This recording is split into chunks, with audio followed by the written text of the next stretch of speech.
Congresswoman McCarthy and myself and the members of the committee just completed a hearing on the abuse of children in residential programs that serve teenagers.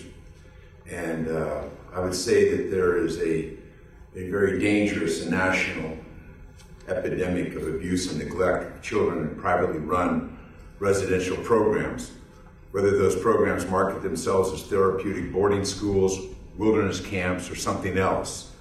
In all too many cases, we have seen this abuse and neglect lead to the most horrific outcomes imaginable: the deaths of children at the hands of the very people who were entrusted with their care. Congresswoman McCarthy and I have introduced legislation to stop child abuse in residential programs across the country. Our legislation is a strong response to this very serious and deadly problem. First and foremost, the legislation requires the U.S. Department of Health and Human Services to take a leading role in keeping kids safe when they attend residential programs. This federal role is necessary because children's lives remain at risk, and we cannot wait for the states to act. Our bill would ask the Health and Human Services Agency to do three key things. First, it would require that Health and Human Services set a minimum health and safety standards. It would prohibit residential programs from physically, mentally, or sexually abusing children. Because children have died in from such avoidable illnesses as dehydration, heat stroke, our bill would prohibit programs for denying children adequate food, water, rest, and medical care. Because children have also been unable to get the help from the outside world that they need, our bill requires that they have access to a telephone. Because children have died after being physically restrained, our bill prohibits restraints unless they are necessary to keep children from hurting themselves or others. And in those cases, the restraints must be performed in a manner that is consistent with acceptable practices.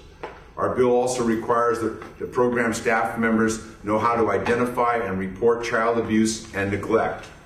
Second, to ensure compliance, our bill would require that the Health and Human Services Agency to perform unannounced inspections of all programs in the country at least once every 2 years. The bill would also require Health and Human Services to establish a national hotline for people to call to report abuse at the residential programs. Third, our bill would require Health and Human Service agencies to assess penalties against programs that violate these new standards, up to $50,000 per violation. The legislation would also shine a bright light on this industry. We learned today how programs often use deception to lure parents desperate to find help for their children. Parents need transparency to help them make safe choices for their children. Our bill would create a website with a clearinghouse of information on these programs. The site would list substantial reports of child abuse by a program or by a program operator. Our bill would also require that programs to inform parents of the qualifications, the roles, and the responsibilities of staff members. Finally, the legislation would ask states to gradually step in and assume key responsibility for keeping kids safe in residential programs. In exchange for certain federal grant money, states would be expected to set standards and to enforce them. We know that there are many programs out there with children's best interest at heart, but there are too many bad programs, and an untold number of them operate free of any regulation whatsoever. We cannot allow these programs to continue to operate without oversight. We have an obligation to keep kids safe no matter what setting they're in. Our legislation would accomplish this important goal, and we intend to act on it quickly. Thank you, and now I'd like to recognize Carolyn McCarthy, my colleague on the committee from the state of New York and the subcommittee chair. Thank you, Chairman Miller. As you heard, Chairman Miller laid out what our bill will do. And I think it's important to understand why we're doing this. With the testimony that we had last fall, and had the parents and certainly, and I'm going to call them victims because that's what they are, went through.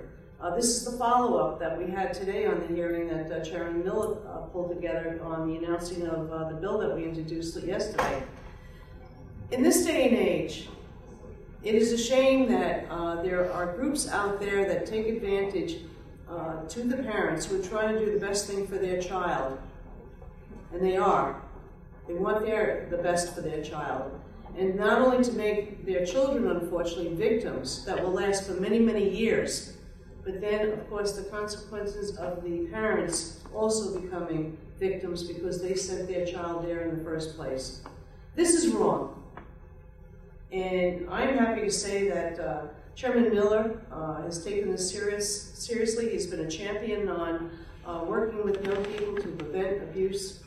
And this is one more step that we can do to hopefully protect our young people and our parents, but to give them guidance so that we can say where are the bad schools, where are the bad places, where are the good places, so parents can make certainly choices that will be for the best interest of their family and for the future of their children. So I thank the chairman, and I appreciate it, and I appreciate certainly so many of the victims that came in front of us to testify, and the parents that have become advocates for other parents and other children because of what they have suffered. And I thank you for all of that. Thank you. Happy to take any questions from the press if there are any. Yes, hi, Chairman. Carol Hahn with Cox Broadcasting. Another problem that was brought up today were some of these deceptive marketing practices. Is there anything Congress could do regarding that? And regarding this bill that you're just announcing today, what's the time frame and what's the level of support that you're Our legislation addresses the deceptive practices in that portion of the bill. We require that transparency. We require a registry of these programs and a website with information about these programs. It's our expectation that we would get to this legislation in rapid order here, very short order. And are you finding support with your colleagues here? Yes, okay. Yes. I think when people discover,